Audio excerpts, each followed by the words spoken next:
সমগ্ৰ অসমৰ প্ৰেক্ষাপটত শৈক্ষিক ক্ষেত্ৰত বিশেষকৈ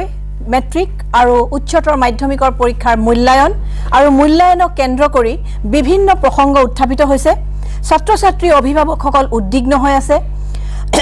এবাৰ কোভিড সৃষ্ট পৰিস্থিতিৰ পৰিপ্ৰেক্ষিতত পৰীক্ষা অনুষ্ঠিত কৰিব পৰা হোৱা নাই যেটো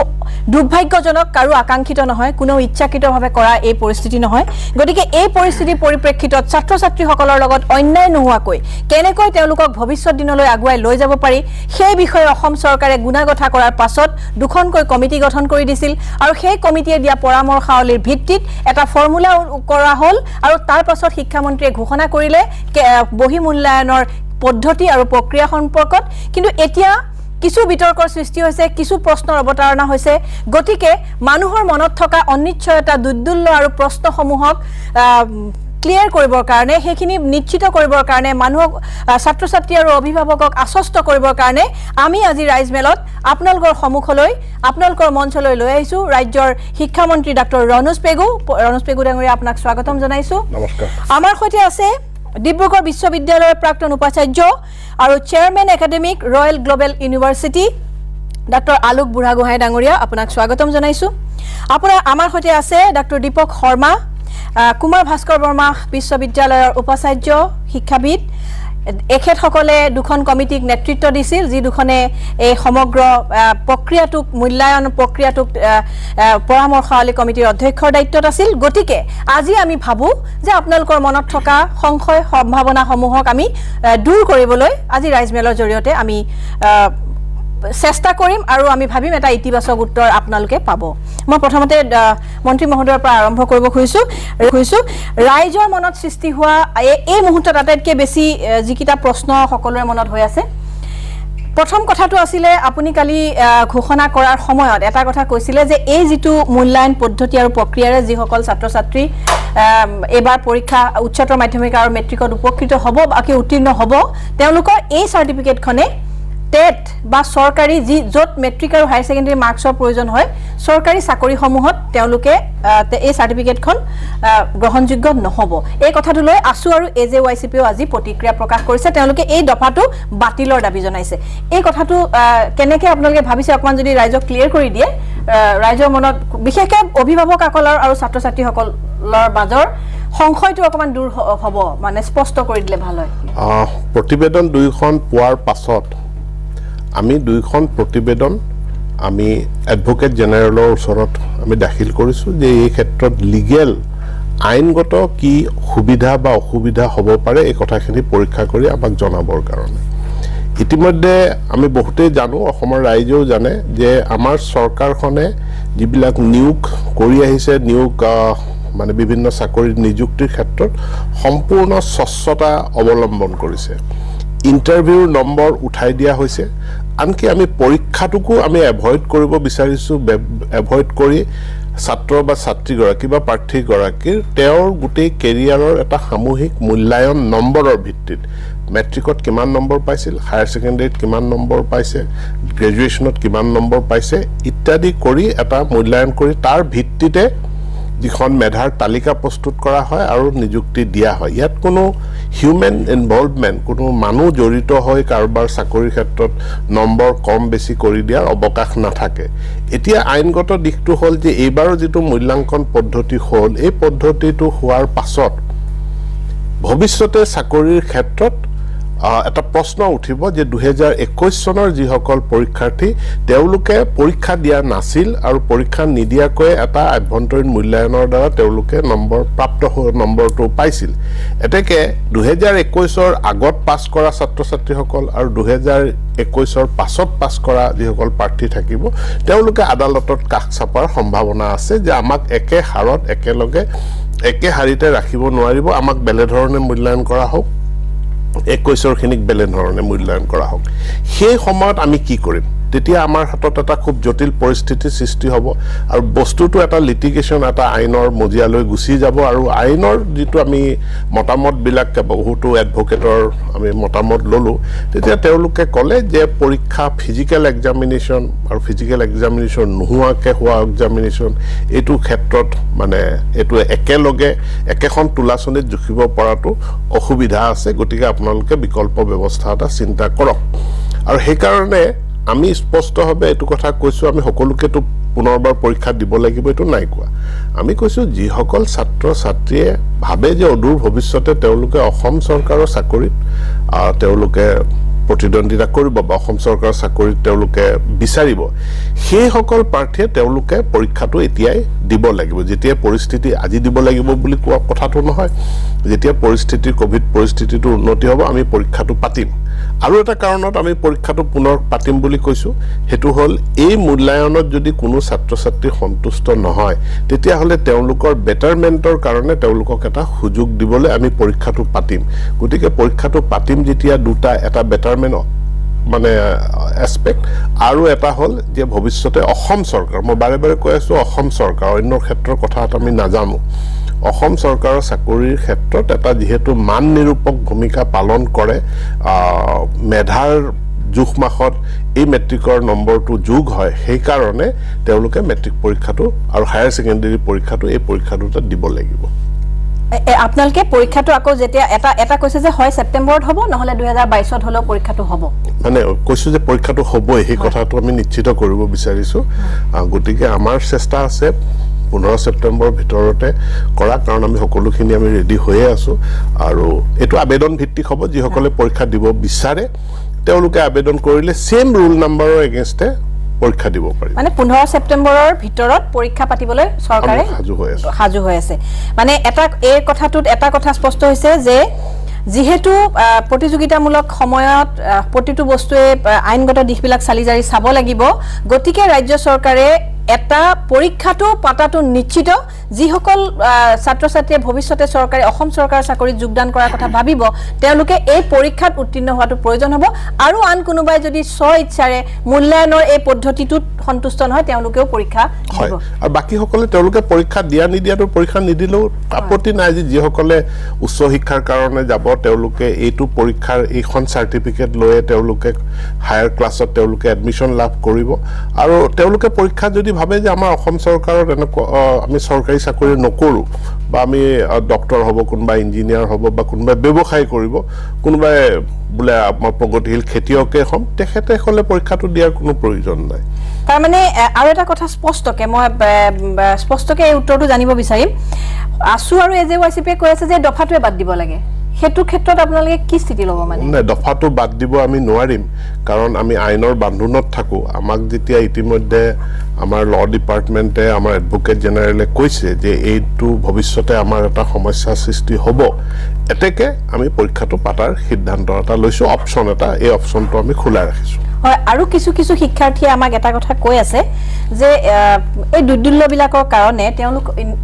ইতিমধ্যে তেওঁলোকে পৰীক্ষাৰ কাৰণে মানসিকভাৱে প্ৰস্তুত হৈ আছিল পৰীক্ষা নহয় বুলি কোৱাৰ পিছত মানসিকভাৱে আকৌ পৰীক্ষা নহব বুলি তেওঁলোকে মনটো পেলাই দিলে গতিকে এতিয়া আকৌ পৰীক্ষা দিব লগা পৰিস্থিতি এটা হলে তেওঁলোক মানসিকভাৱে প্ৰস্তুত হ'ব নোৱাৰিব পাৰে মানে ছাত্ৰ ছাত্ৰীসকলে কোৱা কথা মই ভাবো তেনেকুৱা কোনো কাৰণ নাই কাৰণ আলটিমেটলি আমি মেট্ৰিক দিও বা হায়াৰ সেকেন্ডাৰী পৰীক্ষা দিও তাৰ পৰীক্ষা আমি নিট দিও জেডব্লিউ দিও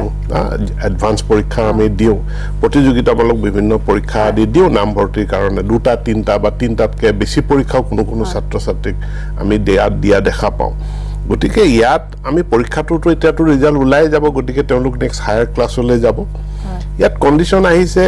যে যিসকল ছাত্ৰ ছাত্ৰীয়ে চৰকাৰী চাকৰি অসমৰ চৰকাৰী চাকৰিৰ কাৰণে এটা অপচন খোলা ৰাখিব বিচাৰে তেওঁলোকেহে পৰীক্ষাটো দিব বাকি সকলে পৰীক্ষাটো দিয়াৰ প্ৰয়োজন নাই এতিয়া মই মন্ত্ৰী মহোদয়ৰ পৰা মই মেট্ৰিকৰ কথাটোলৈ আকৌ উভতি আহিছো কেইটামান কথা মানুহে মই ভাবো যে ছাত্ৰ ছাত্ৰীসকলৰ অধিকাৰ আছে অভিভাৱকসকলৰ অধিকাৰ আছে প্ৰত্যেকটো কথা স্পষ্টকৈ বুজি পোৱাৰ মই মেট্ৰিকৰ কথা মেট্ৰিকটোৱে জীৱনৰ আটাইতকৈ গুৰুত্বপূৰ্ণ পৰীক্ষা বুলি কয় মই ডক্টৰ আলোক বৰগোহাঁইৰ ওচৰলৈ আহিছো প্ৰথমতে মই যদি ছাত্ৰ ছাত্ৰীসকলৰ প্ৰশ্ন এটাৰ উত্তৰকে মই বিচাৰিম ধৰি ললো এজন ছাত্ৰই বা নৱম শ্ৰেণীত পালে 70 নম্বৰ, নৱম শ্ৰেণীৰ পৰা 40% লোৱাৰ কথা আৰু দশম শ্ৰেণীৰ পৰা 40% লোৱাৰ কথা, এজনে 70 পালে এজনে 80 পালে, তো নৱম শ্ৰেণীত 70 পালে দশম শ্ৰেণীত 80 নম্বৰ পালে। এই ছাত্ৰজনৰ এই মূল্যায়ন যিটো আপোনালোকে প্ৰক্ৰিয়া যিটো এতিয়া গ্ৰহণ কৰিছে ৰাজ্য চৰকাৰে, এই প্ৰক্ৰিয়াটোৰ মতে তেওঁ মোটামুটিকৈ তেওঁ এই মেট্ৰিকত কিমান পাৰ্চেণ্টেজ পাই পেলাই বা তেওঁৰ ফলাফলটো কি হ'ব, কেনেকুৱা হ'বগে? না আমি যিটো ফৰ্মুলেশ্যন উলিয়ালোঁ হয়, সেইটো এটা সামগ্ৰিক ল'ৰা ছোৱালীবিলাকৰ যিটো পাৰফৰ্মেঞ্চ আছিলে আগৰ ক্লাছ 9ৰ যিটো এনুৱেল পৰীক্ষা, সকলো ডিষ্ট্ৰিক্টৰে সকলো স্কুলতে এই নম্বৰৰ ডাটাবেছটো আছে কিমান পাইছিলে। তাৰপিছত ক্লাছ 10ৰ সৰহসংখ্যক স্কুলৰে প্ৰি টেষ্ট বা প্ৰি বৰ্ড যিটো কয় তাৰ নম্বৰ আছে। এইখিনি লৈ পেলাই আমি সামগ্ৰিকভাৱে চালোঁ, চাই পেলাই আমি দেখিলোঁ যে আমি যদি দুইটা পৰীক্ষাৰ পৰা আমি 40%কে আনো ক্লাছ 9ৰ আৰু ক্লাছ 10ৰ, বাকী থাকিলে আৰু আমাৰ 20% এছাইনমেণ্ট আৰু এছেছমেণ্ট। এছাইনমেণ্ট এছেছমেণ্টৰ নম্বৰটো এজ ইট ইজ আছে, সেইখিনিতো আহিব প্ৰেক্টিকেল আৰু ইণ্টাৰনেল এছেছমেণ্টৰ, সেইখিনি চেবাৰ তাত আছেই। এতিয়া বাকী আমি কিছুমান প্ৰশ্ন আছিলে, এই যে কয় যে এজন ল'ৰাই মই ক্লাছ 9ত পঢ়োঁতে মোৰ যিটো পাৰফৰ্মেঞ্চ সেইটো সাধাৰণতে ক্লাছ 9ত ইমান চিৰিয়াছলি নিদিয়ে, ক্লাছ 10ত ভালকৈ দিয়ে। আকৌ ক্লাছ 10ত দিয়াবিলাকেও কয় যে নাই আমাৰ প্ৰি বৰ্ডত আমাৰ বেছি ভাল চিৰিয়াছলি পৰীক্ষা দিয়া হয়, বেছি ভাল হয়। আকৌ প্ৰি বৰ্ডতো কয় যে প্ৰি বৰ্ডতকৈ মেট্ৰিকৰ পৰীক্ষা বেছি ভাল হয় শেষত। এইটো ইয়াৰ কোনো এইটো ভিত্তিহীন কথা নহয়, এনেকুৱা হয়েই। গতিকে এইবিলাক বস্তু আমি ফেক্টৰ ইন কৰিব লগা হৈছিলে কিছুমান বস্তু, কিন্তু আমি কোনজন ল'ৰাই কি পৰ্যায়লৈকে ভাল কৰিব পাৰে সেইটো আমি ইয়াত বহি পেলাই এটা ফৰ্মুলেশ্যনৰ দ্বাৰা কৰাটো অসম্ভৱ কথা। গতিকে আমি সেইকাৰণে 20% মাৰ্ক আমি ৰাখি থৈছিলোঁ। শিক্ষকসকল যিসকল ছাবজেক্ট টিচাৰ আছিলে স্কুলবিলাকৰ, তেওঁলোকক লৈ এখন কমিটি কৰা হৈছে। প্ৰত্যেক ডিষ্ট্ৰিক্টৰ প্ৰত্যেক স্কুলত এখন কমিটি হ'ব, যাৰ সদস্য হ'ব সেই স্কুলখনৰ যিবিলাক ছাবজেক্ট টিচাৰ আছে মেট্ৰিকৰ, আৰু অধ্যক্ষজন হ'ব ওচৰ চুবুৰীয়া স্কুলৰ বেলেগ এখন স্কুলৰ এজন অধ্যক্ষ। আৰু এইটো কৰা হৈছে যাতে এটা বস্তুটো বস্তুনিষ্ঠ হয়, কোনো ধৰণৰ অন্য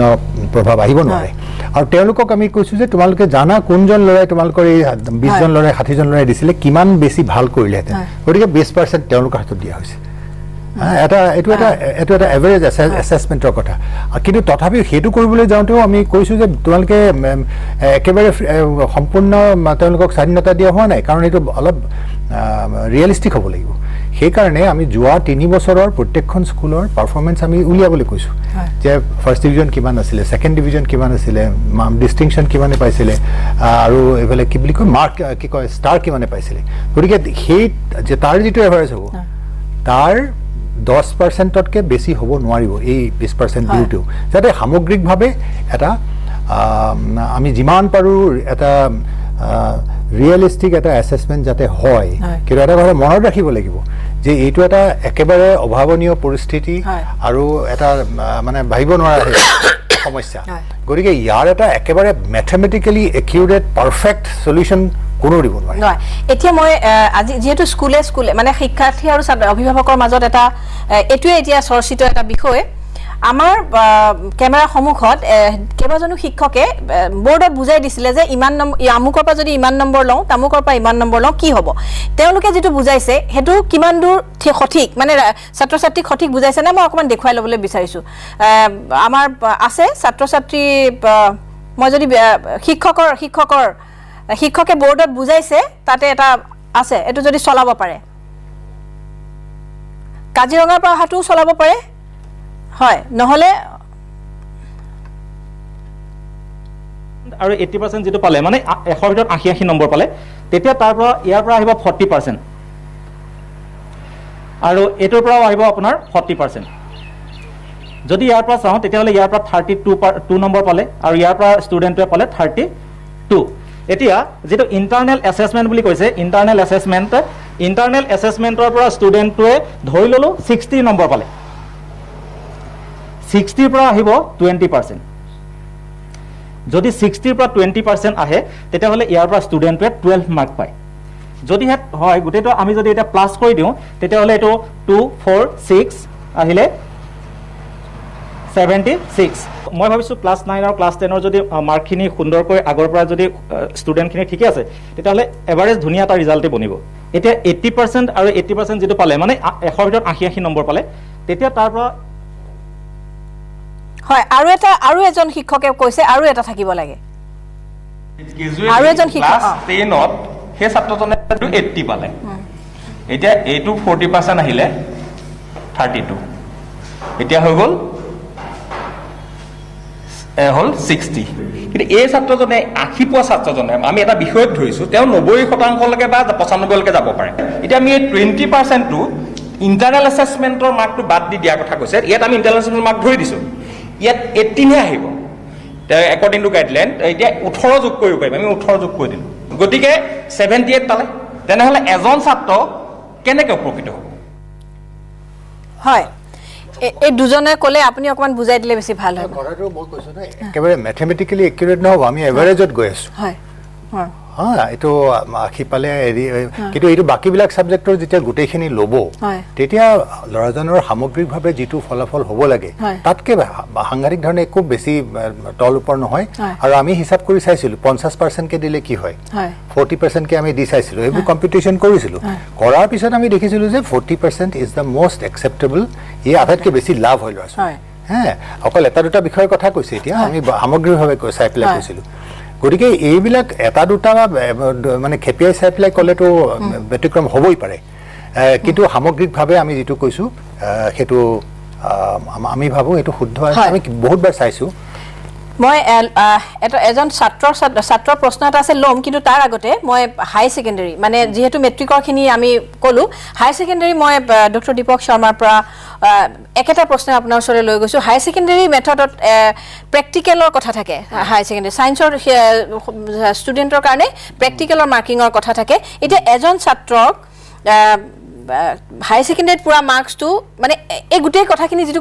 কনফিউজনৰ সৃষ্টি হৈছে যিহেতু ইয়াত লেটাৰ ডিষ্টিংশ্যন বা ৰেংকিং এবাৰ উঠাই দিয়াৰ কথা কৈ আছে আৰু প্ৰেক্টিকেলৰ মাৰ্কিংটো কেনেকৈ যোগ হ'ব অকণমান যদি এজন ছাত্ৰই 80% পাব লগা ছায়েন্সৰ বা ধৰি ল'লোঁ 90% পাব লগা ছাত্ৰ এজনে এতিয়া যিটো মূল্যায়ন হ'ব সেইটোত কেনেকৈ ধৰণে পাব মানে কেনেকুৱা হ'ব তেওঁ মানে আমি যিটো পৰামৰ্শ দিছোঁ আমাৰ সমিতিয়ে যিটো পৰামৰ্শ দিছে তাত মানে প্ৰেক্টিকেল থকা ছাবজেক্টৰ কাৰণে ছায়েন্সৰ আৰু আৰ্টছৰ কিছুমান বিষয়ত প্ৰেক্টিকেল বিষয় থাকে তাৰ কাৰণে আমি যিটো আমি দিছোঁ পৰামৰ্শ তাত সেই পৰামৰ্শত কোৱা হৈছে যে HSLC বা ইকুইভেলেণ্ট পৰীক্ষাৰ পৰা 50% of marks from the best of 3 subjects অৰ্থাৎ এজন ছাত্ৰই হাইস্কুল শিক্ষান্ত পৰীক্ষাত লাভ কৰাত মাৰ্কছৰ যি তিনিটা বিষয়ত সৰ্বোচ্চ নম্বৰ পাইছে তাৰ 50% আমি ধৰি ল'লোঁ আপোনাৰ গাণিতিকভাৱে ধৰি ল'লোঁ এজন ছাত্ৰই তিনিটা বিষয়ত 70, 80, 90 পালে 70, 80, 90 পালে তিনিটা বিষয়ত তেতিয়া 240 হ'ব তিনিটা বিষয়ত 300ৰ ভিতৰত 240 পালে তাৰ 300ৰ ভিতৰত 240 পালে তাৰ অৰ্থাৎ পাৰ্চেণ্টেজ হ'ল 80 আৰু সেই ছাত্ৰজনৰ এই পৰীক্ষাৰ্থীজনৰ আমি 40 নম্বৰ আনিম 40 নম্বৰ ফাৰ্ষ্ট কম্পনেণ্টটো তেনেকৈ হ'ব আৰু যিটো প্ৰেক্টিকেলৰ যিটো কম্পনেণ্ট তাত প্ৰেক্টিকেলৰ মাৰ্কখিনি 30ৰে পৰীক্ষা হয় প্ৰেক্টিকেল পৰীক্ষা আৰু এই 30খিনি আৰু আমাৰ বেছিভাগ বিষয়ৰে প্ৰেক্টিকেল পৰীক্ষা অনুষ্ঠিত হৈ গৈছে আৰু সেই মাৰ্কছখিনি এজ ইট ইজ আহি যাব 30ৰ ভিতৰত যিমান পাব ছাত্ৰ ছাত্ৰীখিনিয়ে সেইখিনি সম্পূৰ্ণৰূপে আহি যাব আৰু আমি এনেকুৱা কথাও গম পাইছোঁ কাউন্সিলৰ পৰা আমাক জনোৱা হৈছে যে কিছুমান দুটা এটা ছাবজেক্টৰ কোনোবা কেন্দ্ৰত প্ৰেক্টিকেল পৰীক্ষা পাতিব পৰা নগ'ল ৰেড জোন ঘোষণা কৰা হ'ল ইত্যাদি তাতেও আমি ফ্লেক্সিবল পৰামৰ্শ আমাৰ ফালৰ পৰা দিয়া হৈছে যে যাতে practical work done in the 2 years তাৰ ওপৰত ভিত্তি কৰি সেই বিশেষ যিটো পৰীক্ষা অনুষ্ঠিত কৰিব পৰা নগ'ল তাত তেনেকৈ স্কুল কৰ্তৃপক্ষই বা মহাবিদ্যালয় কৰ্তৃপক্ষই সেই 30ৰ ভিতৰত নম্বৰটো দি দিব আৰু এই 80 নম্বৰ আমাৰ হৈ গ'ল আৰু 10 নম্বৰ আহিব এই যিটো 2 বছৰীয়া শৈক্ষিক বৰ্ষ 2 বছৰীয়া যিটো শৈক্ষিক বৰ্ষ অৰ্থাৎ 2019ৰ পৰা 2021 এই বৰ্ষ দুটাত আমি জানো যোৱা বছৰটোত আমাৰ এনুৱেল পৰীক্ষা হোৱা নাই 11ৰ পৰীক্ষা হোৱা নাই কিন্তু কণ্টিনিউৱাছ ইভালুৱেশ্যন বুলি আমি যাক কওঁ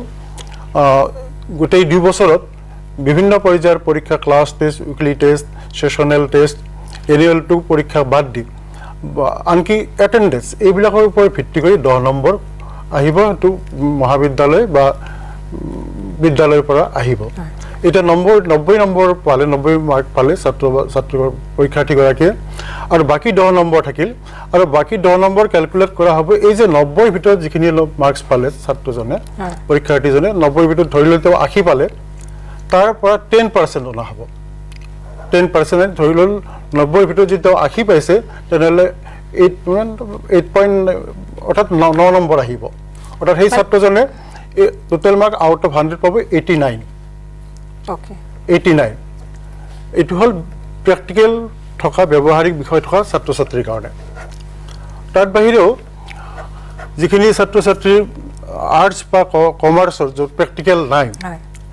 তাৰ কাৰণে আমাৰ সুকিয়া এটা পৰামৰ্শ আছে সেইখিনি হল এনে ধৰণৰ যে 50 নম্বৰটো ঠিকই আছে আৰু এই দ্বিতীয় যেটো কম্পোনেন্ট হ'ব হেতু হল 40 নম্বৰ অৰ্থাৎ এই 2 বছৰীয়া শৈক্ষিক বৰ্ষৰ 2 বছৰীয়া শৈক্ষিক বৰ্ষত তেওঁলোকৰ বিভিন্ন শৈক্ষিক কাৰ্যক্ৰম পদ্ধতি academic activities assessed through class test weekly test attendance project writing so on and so forth এই যে ইত্যাদি পৰা অনা হ'ব 40 নম্বৰ এই 40 নম্বৰ আহিৰ 50 আৰু 40 90 হৈ গল আকৌ 10 নম্বৰ ঠিক তেনেকৈ আউট অফ 90 যিখিনি স্কোৰ হ'ব তাৰ পৰা 10 নম্বৰ আহিব আহি টোটাল আউট অফ 100 ক্যালকুলেশন কৰা হ'ব হয় মই আকৌ আহিম মই আৰু অকমান ক্লিয়াৰ হ'ব লগা আছে মোৰ এটা প্ৰশ্ন আছে এজন ছাত্ৰই কৈছে আপুনি কোনে কৈছে কৰ পৰা কৈছে হেল্ল' হয় কক আপোনাৰ নামটো কক আৰু আপুনি কি জানিব বিচাৰিছে হেতু কক মই শুৱালকুছিৰ পৰা কাষতে আছে হালগাঁও লাচিতৰ বুলি কয় হয় মোৰ ল'ৰাটো মেট্ৰিক দিব বৰ্তমান এইবাৰ হলে তেওঁ ছাত্ৰৰ মাতি আৰু মোৰ ছাৰহঁতে ক'লে যে আপোনাৰ ল'ৰা ফাৰ্ষ্ট ইউনিট 3 লেটাৰ পাব